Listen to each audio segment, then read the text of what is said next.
Good morning. It is Monday, the 6th of April, and it's just after 5:15 in the morning.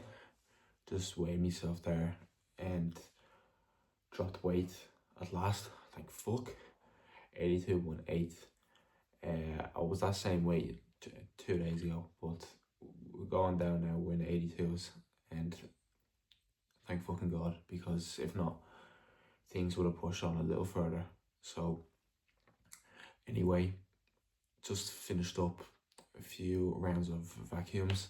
I always like to do vacuums first thing in the morning, fasted, just to get that midsection control to be a lot much tighter, especially when you get into posing. Like, you really want that midsection to be as tight and small as you can. So for me, I always like to practice vacuums as much as I can, because for me personally, I think I'll look better doing vacuums with like front shots, like a front double bicep, or even like the it's early, so I can't even think properly. Even with the front relaxed poses and even like the abs and thighs, I just prefer doing vacuums. I feel like my midsection when I'm like actually lean, gets quite small.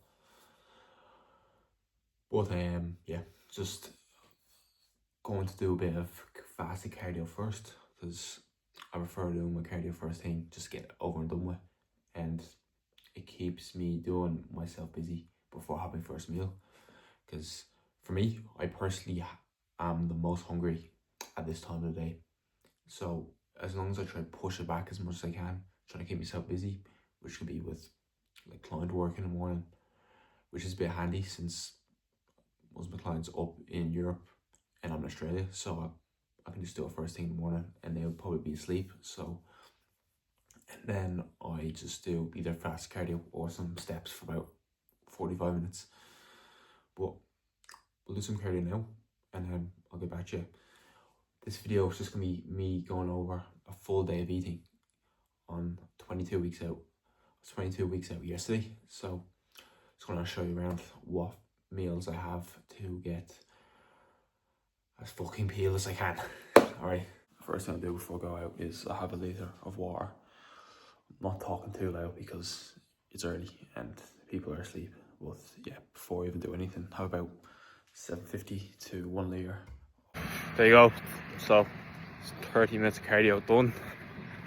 And one thing I like about doing cardio first thing is that after you finish, get a nice bit of sun when you get out of the gym. So I like that, get a bit of sunlight. Not really sunlight, but a sky that isn't fucking pitch black. But people usually think that cardio fasted means that you burn more fat, which isn't the case at all. You're just using more fat to burn energy because you're fasted, you have enough food in you. But then when you're eating then later on the day, your body's now going to burn off all the food you're eating instead of your fat cells. So it's just going to add up just differently compared to if you're doing like a cardio later on the day and fast. But it doesn't really fucking matter, to be honest. Just do whatever time suits you best. That's all that matters. And that's what usually fasted cardio is popular. Or that's what people always do, because it's the most convenient for them. Also, your cardio doesn't count as your step count. Like for me, I did 30 minutes incline walk. I probably did about 4,000 steps because of the speed I was going at. That doesn't mean I got 4,000 steps out of my 10,000. Your 10,000 steps, or whatever step goal you have, is just your total daily expenditure outside of what you're doing. So do your cardio and then add your step count. Just making up meal one there. This is all the vitamins I have for this morning.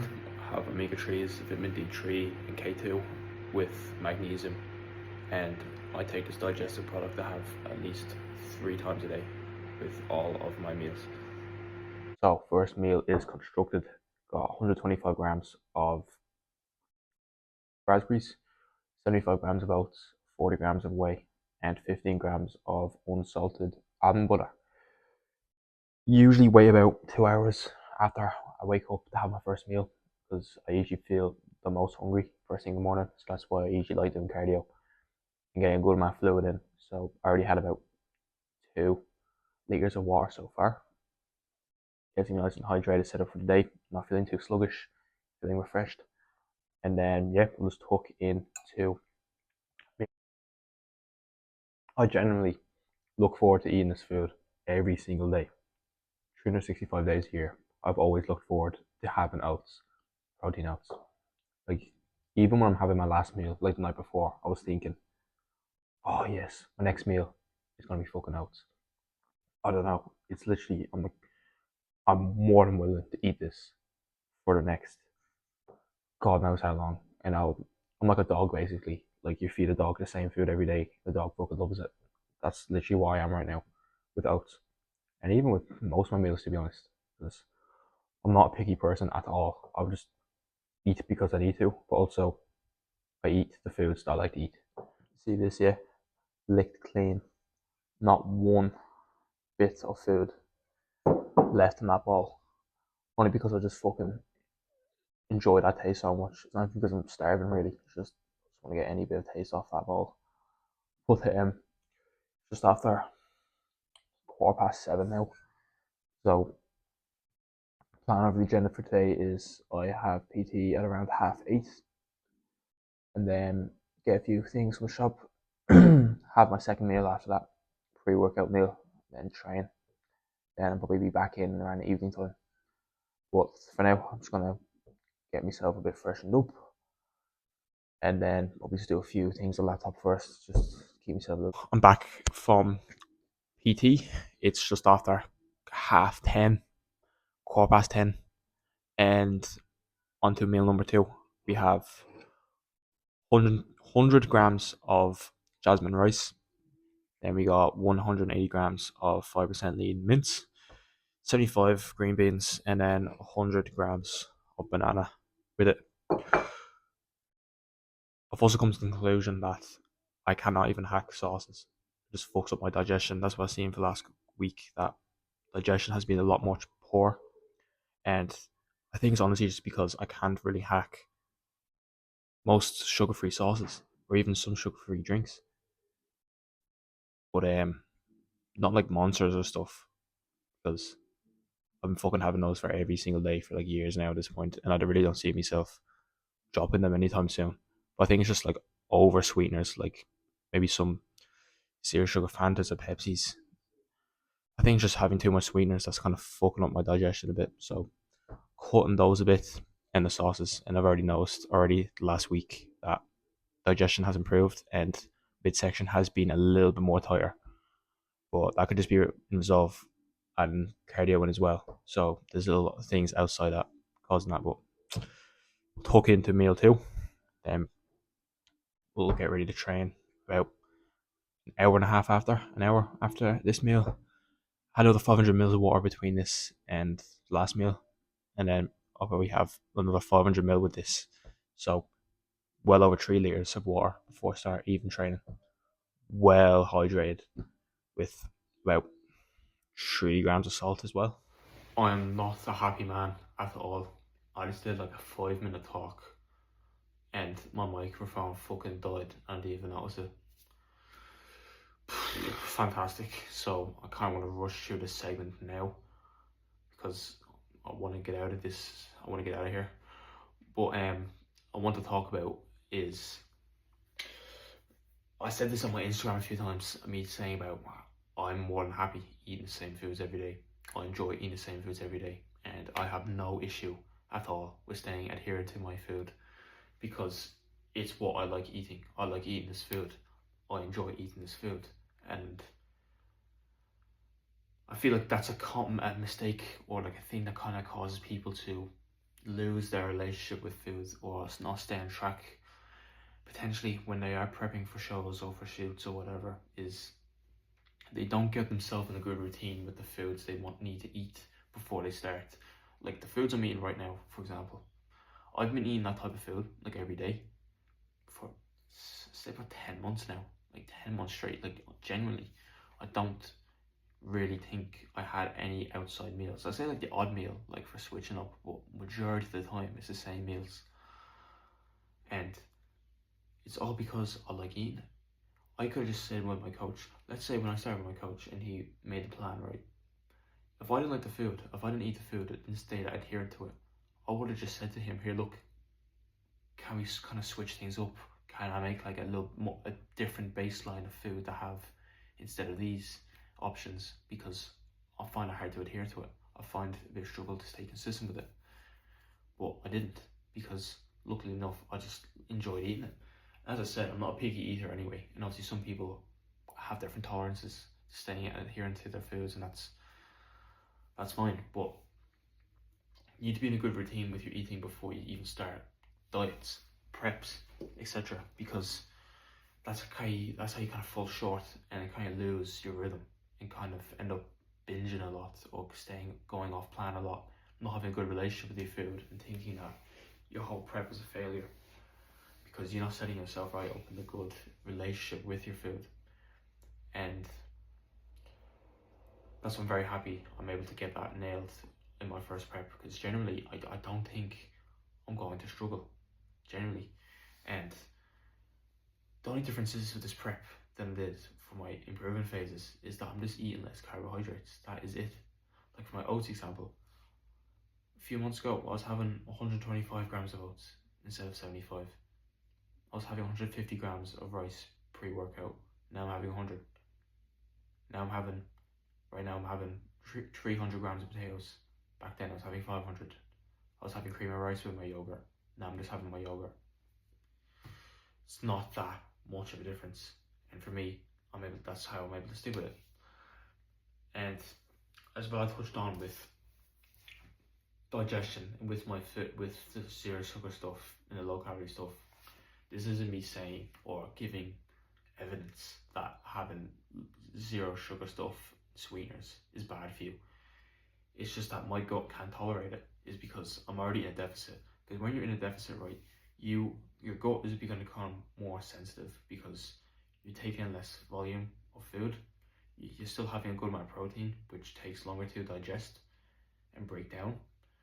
And then also you're having a lot less fats as well. So your hormones is kind of getting changed up a little bit as well. And you're moving a bit more.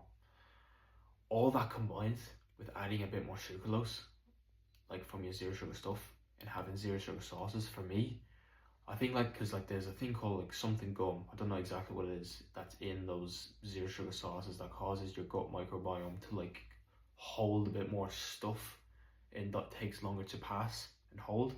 Because I don't think it's digestion that's my issue, because my digestion is fine when I do it, but it's just like I'm just holding it in my stomach. I'm just holding it, but I don't feel watery or bloated. It's weird, but I don't know the exact fucking process of it, but that's what it's like. And some people can tolerate that fine. Like as I said, it's not all just from the zero sugar stuff. I think just the increase of it, because as I said, I was having like monsters every day. I have monsters every day, and I had no issue with digestion before that. Maybe because I added a bit more stuff.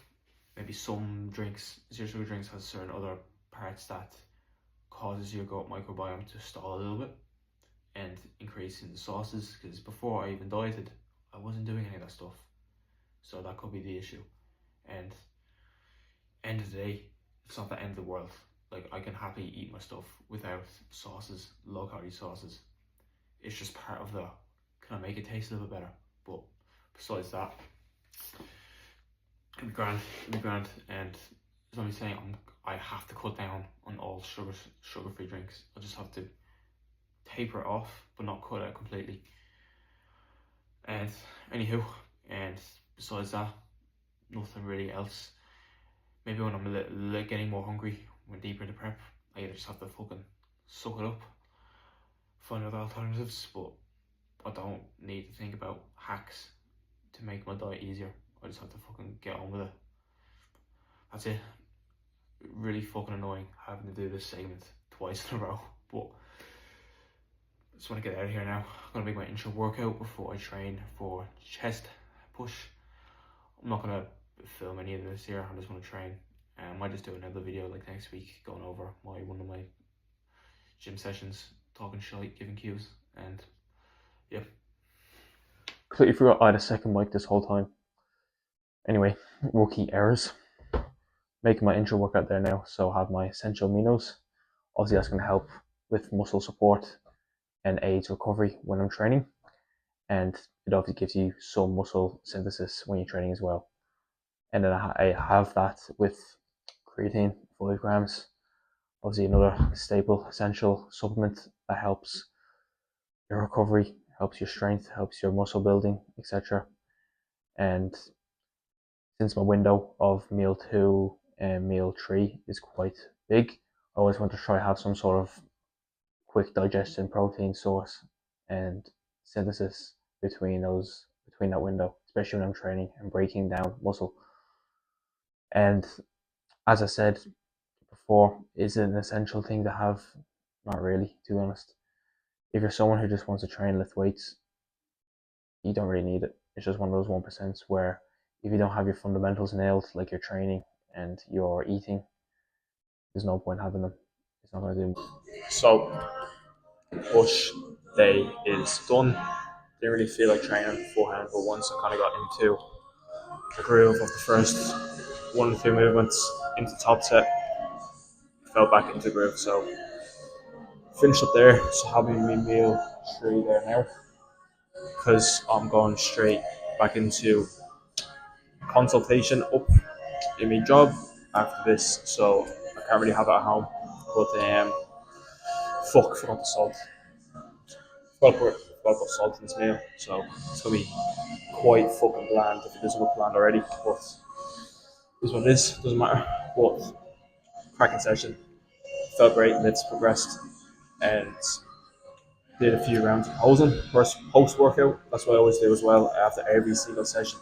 Every single day, I do at least 2 rounds of posing. 10-second hold for each one, and repeat that for about 2 to 3 minutes straight. This will really bring out my conditioning for posing because it's one of my things for competing. One of the things where it's in your control. Your ability to be as conditioned as you can and nailing your posing is all in your control in that whole entire prep. Because like building like mass, building muscle is super limited on prep. Like I don't think like you can't really build much muscle in prep anyway. Like you recomp a bit, but so besides what you look like is out of your control. It's about how you shred, how you show yourself, how you present yourself is what is the most important thing. Once again, I'm fucking talking shy here, but let me crack on with this third meal. Macros in your post workout in the gym is crazy work. It's actually a common thing that I do. Is actually fucking eat my post workout in the gym. Like there's a seating area outside, like this gym, like outside the locker room. So I'll probably have it there.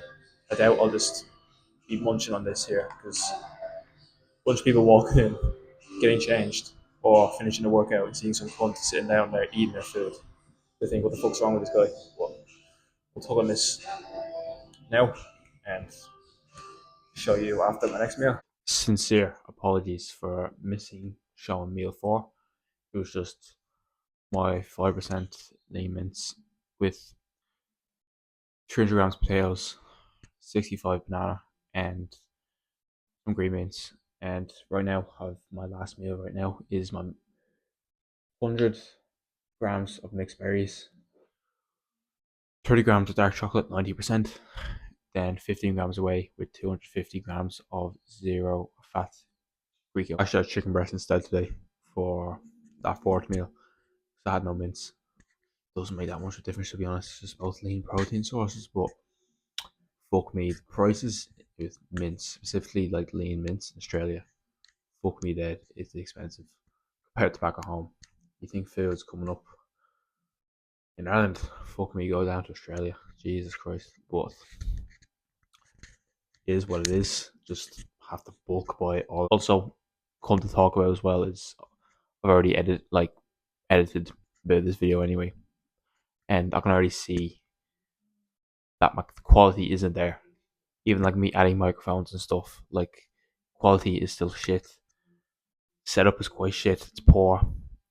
Isn't as good, which I'm not really too fussed about, to be honest, because me doing these videos, was literally impulse decision. I literally just thought like last week, like the hour like a few minutes before I even recorded that video, I was like, oh, I might just record a video, might upload to YouTube, see what happens. Then I just uploaded it. It was kind of just like a what's that called? Intrusive thought. That's it. It was an intrusive thought. That's what it is. It was just like an intrusive thought. I was like, oh, I might just do a video for the crack, and then I ended up recording it, and I was like, I have it. I might as well upload it. So now I almost like promise myself, oh, I'll do a video at least once a week. So don't expect the quality to be fucking top tier. I'm already. This isn't me saying I want to become a fucking YouTuber or some bollocks. It's just me finding a space to upload my stuff and just be a bit more raw, more authentic, and able to chat about it instead of doing it on Instagram. Because at the moment, I'm just kind of sick of Instagram, to be honest. I'm sick of just posting stuff. I'm sick of just seeing so much the same things over and over again, and I'm just want to branch off that and be a bit quiet on it, because I thought even a few like months ago, I was like, oh, I want to try post more, document myself, my journey there, etc., etc. And I'm just like, I can't be arsed. I don't really find much value doing it. At least with YouTube or like posting it on here, it's more free. It's more like I don't have to think about it much. I just post my thoughts, post what I think, and then see what happens. And it's anonymous posting almost. People don't know who the fuck you are when you post videos. It's a lot more open compared to Instagram. It's only such. I mean, not really. It's a difference. Not really much of a difference, to be honest. Like you have a demographic, or you have the explore page, etc. on Instagram. But at least with YouTube, you just don't really think about it. I mean, at least for me, I don't. And maybe if you like even a year ago, we thinking, what the fuck would I post to YouTube? I'm not a YouTuber. I'm not seeing this as me being, oh, I'm a content creator. All that bollocks. It's just like easy place to document stuff. That's it. But that's ready to report. Full day of eating, full macros, calories up here. As I said, isn't the best video. I'll try next week to do like a full day of training. Might be a leg session. Yeah, it might be a leg session. Fuck it. I'm loving legs at the moment, so I want to do a good leg session, mic'd up as well, and it's me ranting. So that's this week's video, and I'll see if I can keep this up for next week.